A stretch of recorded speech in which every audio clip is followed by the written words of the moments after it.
ఊపిరి ఉన్నంత వరకు వైసీపీలోనే ఉంటా అన్నారు పూతలపట్టు ఎమ్మెల్యే ఎంఎస్ బాబు. తాను ఆవేదనతో మాట్లాడేనే తప్ప ఫైటింగ్ చేయలేదన్నారు.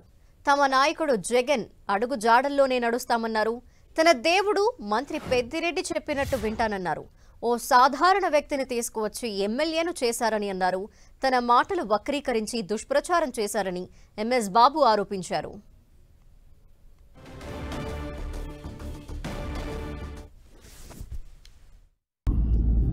కుటుంబం గురించి మాట్లాడినాను.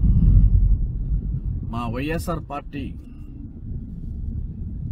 మా ముఖ్యమంత్రి గారి గురించి నేను న్యాయం కోసం అడిగిన తప్ప వేరే విధంగా నేను ఎప్పుడు కూడా మాట్లాడడం లేదు. కానీ ఈ ఎల్లో మీడియా మా కుటుంబాన్ని చీల్చడానికి అన్ని విధాలుగా ఈ ఎల్లో మీడియా బిట్టుగా మాట్లాడి నేను వేరే వ్యతిరేకంగా మాట్లాడినట్లు మమ్మల్ని దుష్టపశ్చారంగా ఈ విధంగా ఎల్లో మీడియా చూపించింది.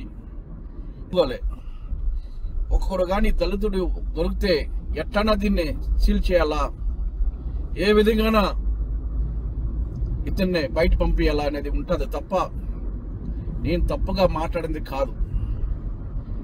మా ముఖ్యమంత్రి అంటే మాకు ఎప్పుడు కూడా సత్య వరకు మేము ఎప్పుడు కూడా ఆయన్ని గుర్తుంచుకుంటాం. మేము మోసం చేయాలా, పార్టీ నుంచి పోవాలా, పార్టీకి దూరం కావాలనేది లైఫ్లో కాదు. వచ్చేసి సత్య వరకు పార్టీ కోసం కష్టపడతాం, పార్టీలో ఉంటాం, పార్టీ కోసం సమన్వయకర్తంగా నేను పనిచేస్తాను తప్ప